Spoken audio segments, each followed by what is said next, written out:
नमस्कार मित्रों, मैं हूं रामबोल तोमर और आज बात कर रहा हूं विशेष गहन परीक्षण अभियान यानी कि एसआईआर की। एसआईआर का काम बहुत तेजी से यूपी में चल रहा है।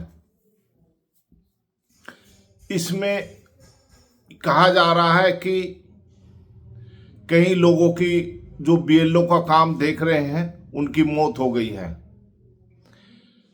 दबाव में काम कर रहे हैं और बहुत ज्यादा प्रशासनिक दबाव बीएलओ पर है। अभी हाल ही में एक सहायक अध्यापक हैं विपिन यादव, जो जेतपुर माझा गोंडा जनपद से हैं और उन पर काम का दबाव था। बीएलओ का वो काम विपिन यादव देख रहे थे और उन पर जो दबाव होने के कारण उन्होंने अभी जहर खाकर जान दे दी। उनके परिजनों का कहना है कि ये पहले बीएलओ का काम जो देख रहे हैं विपिन यादव, ये प्राथमिक विद्यालय में टीचर थे, सहायक टीचर थे और अब प्रशासन ने उन्हें बीएलओ का काम दे रखा था। अब उनको जो है लखनऊ में हालत बिगड़ने पर भर्ती कराएगा और जो उसके बाद वहां मृत घोषित कर देगा डॉक्टरों की टीम ने। अब इसमें यह कहा जा रहा है कि विपिन यादव जो है वो उनके कानून को जो है उन पे दबाव बना रहे थे लगातार और उनको छुट्टी नहीं मिल रही थी। उनको धमकी दी जा रही थी निलंबन की और जिस वजह से उन्होंने जो है जहर खाकर अपनी जान दे दी। आखिर ऐसी क्या बात है? और जो डीएम प्रियंका निरंजन है, उनका ये कहना है कि वो बीएलओ के काम के दबाव के चलते उन्होंने आत्महत्या नहीं की है, उनका पारिवारिक मामला है। लेकिन परिजनों ने स्पष्ट कह दिया है कि ये विपिन यादव की मौत प्रशासनिक दबाव में आके की है और लगातार उन पर बोझ लाद दिया गया है बीएलओ का, और वो बार बार कह रहे हैं बीएलओ का काम मेरे से छुड़ा लिया जाए, किसी और को लगा दिया जाए, लेकिन वो बार बार धमकी दी जा रही थी।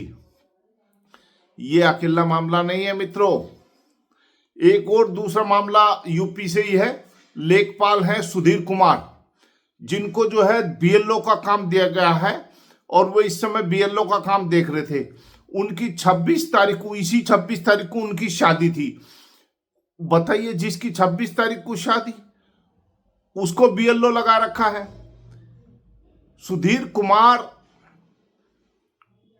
उस दिन जब एसडीएम मीटिंग ले रहे थे, ये बिंदकी है फतेहपुर में, वहां एसडीएम मीटिंग ले रहे थे सक्सेना, संजय सक्सेना। उस मीटिंग में ये नहीं जा पाए। सुधीर कुमार जो बीएलओ का काम देख रहे थे, वैसे वो लेखपाल हैं और उन्होंने ये कहा कि सस्पेंड कर दो सुधीर कुमार को, ये कहा एसडीएम ने।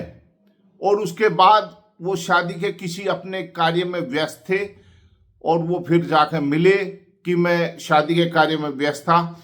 लेकिन 26 तारीख को उनकी शादी थी। 25 तारीख को उनके घर पर कानून को शिवराम गए और उन्होंने कहा कि ये साहब ने कागज भिलवाए हैं, एक गट्ठर कागज वहां रख दिए जो बीएलओ का कार्य था। उन्हें कहा यदि ये नहीं कर पाओगे तो आपको सरकार की तरफ से बर्खास्तगी का ऑर्डर आएगा। इस तरह से इतना दबाव, और सुधीर कुमार ने उसी दिन फांसी पर लटक कर जान दे दी। इस तरह के मामले हैं। और सुधीर कुमार की बहन जो अमृता है, उसका कहना है कि 22 की जो बैठक थी, उस बैठक में उनके भाई किसी वजह से नहीं जा पाए और इस वजह से उनको प्रताड़ित किया गया, सस्पेंशन की धमकी दी गई, फिर बर्खास्त की धमकी दी गई और उनकी शादी में उनको टाइम नहीं मिल रहा था। और ऐसी सरकारी नौकरी का इतना दबाव, आप समझिए कैसे हो रहा है सरकारी काम। ऐसी क्या जल्दबाजी है कि एक महीने में पूरा काम करना है? अभी तो 2027 में चुनाव है यूपी में, ऐसी क्या बात है? इतना दबाव क्यों दिया जा रहा है लगातार कर्मचारियों पर? वो भी आखिर उनके भी रिश्ते नाते हैं, तमाम चीजें हैं। वो 1 महीने में नहीं, 2 महीने में हो जाएगा, 3 महीने में हो जाएगा, लेकिन इतना दबाव। और पहली बात, ये सरकारी टीचर लगा दिए, लेखपाल लगा दिए, सब काम बंद। सरकारी स्कूलों में पढ़ाई नहीं हो रही, प्राइमरी स्कूलों के सारे टीचर इसमें लगा रखे हैं।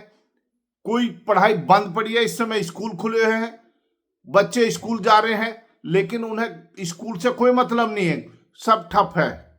सिर्फ बीएलओ के काम में लगा दिया गया है, एसआईआर का काम देख रहे हैं। लेकिन देखिए, अभी 2 मामले यूपी से सामने आए हैं जिनकी डेथ हो गई है।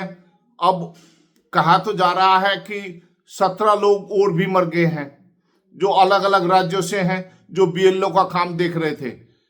अब ऐसी क्या आफत आ गई कि अभी एकदम ये काम पूरा करना है।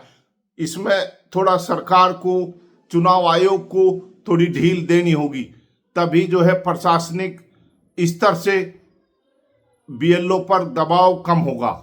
नमस्कार मित्रों।